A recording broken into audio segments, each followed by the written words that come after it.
또 미국도 공개적인 자리에서 한국과의 협력을 계속 말하고 있습니다. 그렇다면 한국이 왜 유망한가?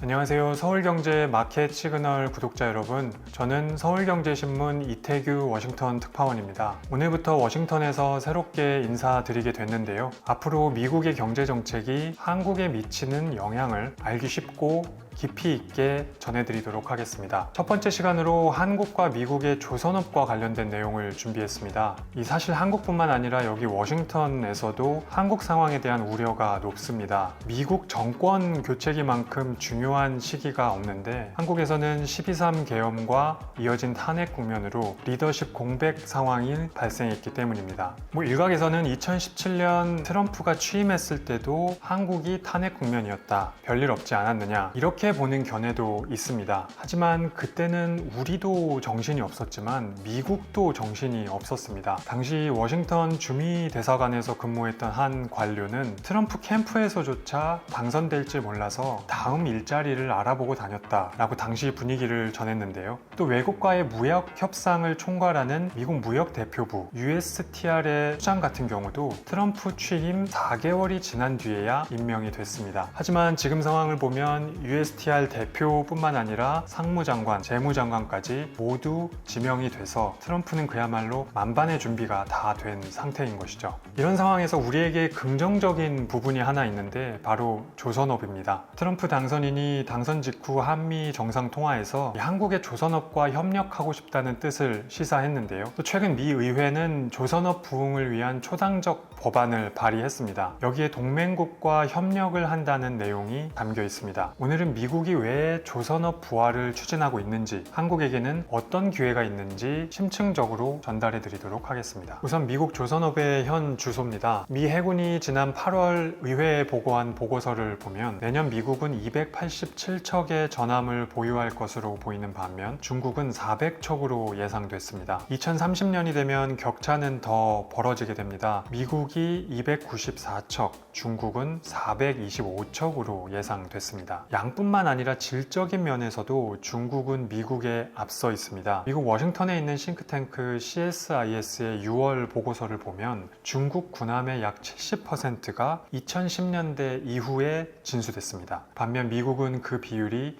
25%에 그쳤습니다. 그만큼 미국 전함이 노후화돼 있다는 이야기입니다. 미국 해군에 따르면 중국의 선박 건조 역량은 미국의 230배에 달합니다. 만에 하나 전쟁이 일어나게 된다면 이 선박을 빠르게 수리하고 또 새롭게 진수시키는 게 큰 관건이 될 텐데요. 그런 측면에서 미국이 중국에 크게 뒤처져 있다고 볼 수 있습니다. 더 큰 문제는 미국 조선소가 인력난에 처해 있다는 것입니다. 조선업의 업무 강도는 매우 높기로 유명합니다. 하루 종일 매우 춥거나 아니면 매우 더운 강철 철판 위에서 노동을 해야 합니다. 월스트리트 저널 보도에 따르면 한 근로자는 용접공의 연간 이탈률이 30%라고 분위기를 전하기도 했습니다. 또 하나 짚고 넘어가야 할 것이 도널드 트럼프 미국 대통령 당선인이 취임 첫날 내년 1월 20일 바로 불법 이민자 대량 추방에 나설 것으로 보인다는 점인데요. 사실 미국 내 불법 이민자들이 업무 강도가 높은 곳에서 암암리에 일을 많이 해왔습니다. 이른바 그림자 경제라고도 볼 수 있겠는데요. 만약 대대적인 불법 이민자 추방이 일어난다면 조선업의 인력 부족은 더 심각해질 것으로 보입니다.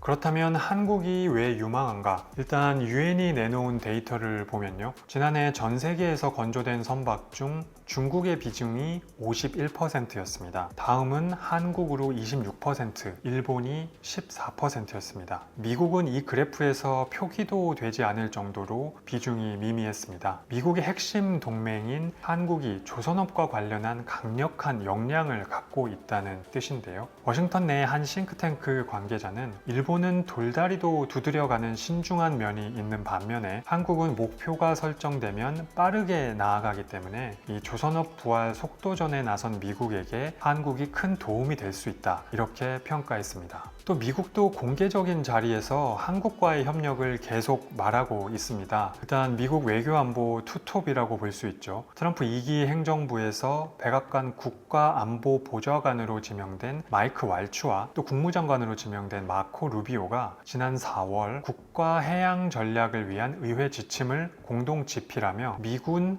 해군력을 키워야 한다고 언급했습니다. 특히 보고서를 보면 필요하다면 동맹국이나 이 협력 파트너와 손을 잡아야 한다고 말을 했고요. 이 왈츠 지명자 같은 경우는 한 발 더 나아가 10월 싱크탱크 애틀랜틱 카운슬이 개최한 대담에서 중국의 해양 굴기에 대응하려면 한국과 일본이 의미 있는 방식으로 미국과 조선 산업에서 협력하게 하는 것 외에는 선택지가 없다, 이렇게 좀 더 직접적으로 표현을 했습니다. 트럼프의 지근거리에서 보좌하는 참모와 국무장관의 이런 인식은 실제 정책으로 이어질 가능성이 높은 것으로 분석됩니다. 미국 의회에서도 비슷한 분위기가 감지됩니다. 최근에 미국 상하원의 공화, 민주 양당 의원 4명이 미국의 번영과 안보를 위한 조선업과 항만시설법을 발의했는데요. 가만히 들여다보면 동맹국과의 협력을 시사한 부분이 많습니다. 법안에는 미국 상선을 10년 내에 250척까지 늘려서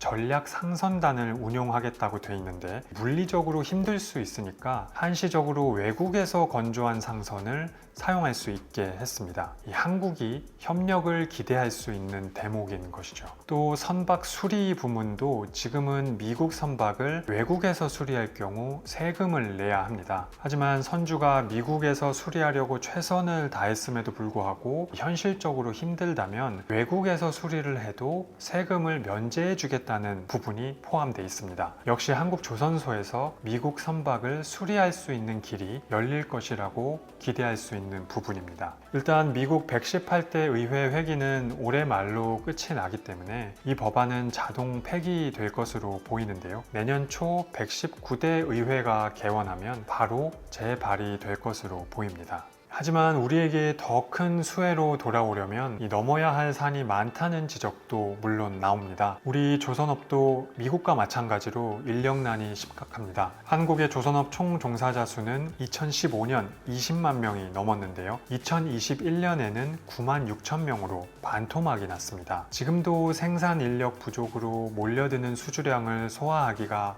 버거운데, 이 미국으로부터 수주 물량이 들어오는 것을 과연 원활하게 소화할 수 있겠느냐, 이런 우려가 나오고 있습니다. 또 미국의 강력한 동맹인 일본과의 경쟁도 신경 써야 할 부분입니다. 산업연구원의 연구 결과에 따르면 조선산업 종합 경쟁력은 한국이 88.9점으로 90.6점을 기록한 중국에 이어 2위였는데요. 일본이 83.1점으로 3위를 기록했습니다. 한국과의 격차가 5점밖에 나지 않는 상황입니다. 이외에 미국의 규제도 걸림돌이 될 것으로 보입니다. 현재 미국은 선박 유지, 보수, 정비를 뜻하는 MRO 부문에서 비전투함정 시장은 외국 기업에게 문을 열어놨습니다. 하지만 전투함은 일본, 유럽연합 등 일부 국가로 제한을 한 상황입니다.